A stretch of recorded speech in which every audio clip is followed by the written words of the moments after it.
Le Seigneur soit avec vous. Et avec votre esprit. Évangile de Jésus-Christ selon saint Jean.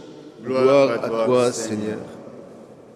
En ce temps-là, Jésus disait à ses disciples, « Celui qui reçoit mes commandements et qui les garde, c'est celui-là qui m'aime de charité.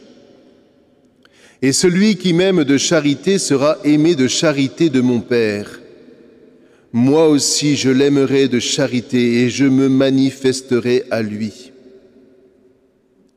Jude, non pas Judas l'Iscariote, lui demanda, « Seigneur, que se passe-t-il? Est-ce à nous que tu vas te manifester et non pas au monde ?» Jésus lui répondit, « Si quelqu'un m'aime de charité, il gardera ma parole. Mon Père l'aimera, nous viendrons à lui et en lui nous ferons notre demeure. Celui qui n'aime pas de charité ne garde pas mes paroles. Or, la parole que vous entendez n'est pas de moi, c'est celle du Père qui m'a envoyé. Je vous parle ainsi tant que je demeure avec vous, mais le Défenseur, l'Esprit Saint que le Père enverra en mon nom, lui vous enseignera tout et il vous fera faire mémoire de tout ce que je vous ai dit. » Acclamons la parole de Dieu. Louange à toi, Seigneur Jésus. Vous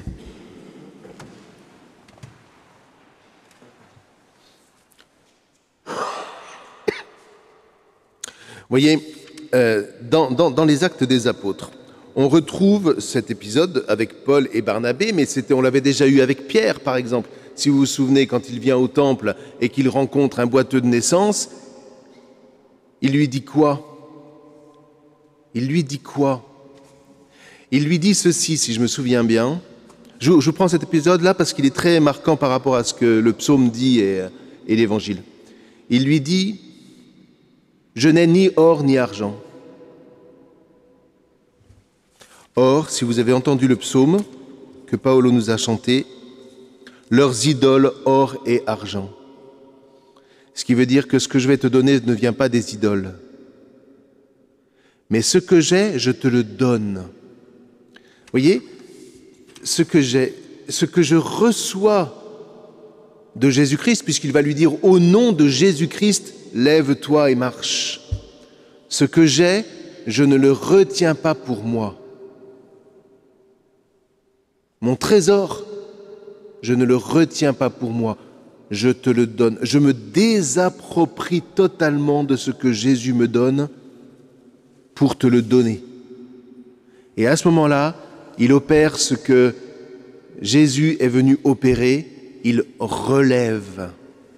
Évidemment, si on réagit comme les Athéniens, ou les Lycaoniens, pardon, on va se focaliser sur quoi? Sur la réparation physique.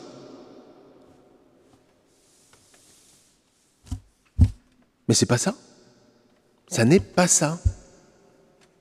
Ce n'est pas la réparation physique qui compte. Ce qui compte, c'est le relèvement. C'est le mouvement de résurrection qui s'opère, frères et sœurs, à chaque fois que nous donnons Jésus. Ce qui va faire, frères et sœurs, que vous pouvez opérer beaucoup plus de miracles, entre guillemets, que vous ne l'imaginez.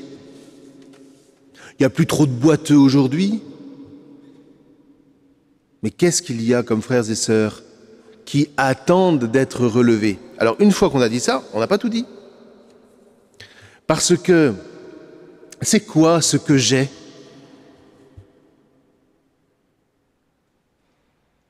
C'est quoi ce que j'ai? Est-ce que c'est simplement une espèce de force qui va émaner de moi, une espèce de... Non, non, Jésus le dit. Si quelqu'un garde ma parole, garde ma parole, ce qui suppose de la connaître, cette parole. Et quand on dit de la connaître, ça n'est pas la connaître en gros. Oui, il y a un moment, il y a les béatitudes. Ça commence comment les béatitudes? C'est quoi les béatitudes? Imaginez que vous disiez ça à quelqu'un et qu'il vous dise « Raconte-moi les béatitudes ». Et alors là, vous plongez dans votre sac pour essayer de trouver un Nouveau Testament pour et puis vous l'avez oublié à la maison. Oh, je sais pas. Ça veut dire que tu n'as pas gardé la parole. Parce que garder la parole, c'est tout un travail qui va faire que je vais apprendre par cœur cette parole. Et qui va faire que parce que l'Esprit Saint va inspirer, on y reviendra, va inspirer à ce moment-là la mémoire qui est en moi, ce que j'ai, je te le donne. Heureux les pauvres en esprit, le royaume de Dieu est à eux. Etc., etc. Vous voyez, l'idée, c'est que tout d'un coup, la parole germe de moi, parce qu'elle est dans mon cœur. Et ailleurs, Jésus dit, c'est ce qui déborde du cœur que parle la bouche. Que des petites phrases comme ça, vous voyez, qui jaillissent et qui donnent la vie. Pourquoi ? Parce que ce ne sont pas mes paroles, ce sont les paroles de Jésus. Ce que j'ai, je te le donne. Mais encore faut-il l'avoir reçu et inscrit en nous. Pourquoi en nous ? Parce que en nous, frères et sœurs, si nous faisons bien attention et si nous voulons bien accepter de sortir de la vision qu'ont tous ceux qui entourent Saint Paul, qui ne comprennent Dieu que comme extérieur à eux-mêmes. Mais Dieu n'est pas extérieur à nous. Il est en nous. Nous viendrons en lui et nous ferons en grec, c'est poién, mais poién, c'est tellement plus vaste que faire. Poién, c'est ce qui a donné poète. Ça veut dire établir, ça veut dire bâtir, ça veut dire ouvrir. Nous ouvrirons notre demeure qui est en nous. Et la demeure, alors nous on se dit, c'est une maison. Mais non. En hébreu, le Mishkan, c'est la demeure de Dieu, c'est le temple de Dieu. Nous viendrons en lui et nous ouvrirons le temple. Vous vous rendez compte ? Alors j'espère que ça ne vous laisse pas trop froid, parce que moi ça me bouleverse complètement de savoir que j'ai en moi le temple de Dieu. Et que en réalité, c'est pas tellement, c'est pas un temple qui me vient de l'extérieur, c'est un temple qui est en moi. Et si je ne perçois pas la lumière du temple, c'est pas que le temple ne rayonne pas, c'est que c'est moi qui ai fermé les volets. Il jaillit de moi, frères et sœurs. Elle jaillit de moi, cette lumière. Elle jaillit du Saint des Saints qui est en moi et qui fait que je suis vivant en face de vous. Qu'est-ce qui fait que je suis vivant ? C'est que depuis ma naissance, le temple de Dieu est en moi. Et ce qu'a révélé l'Esprit Saint, le baptême, ce que produit le baptême, c'est qu'il ouvre les volets de ce temple qui est en moi.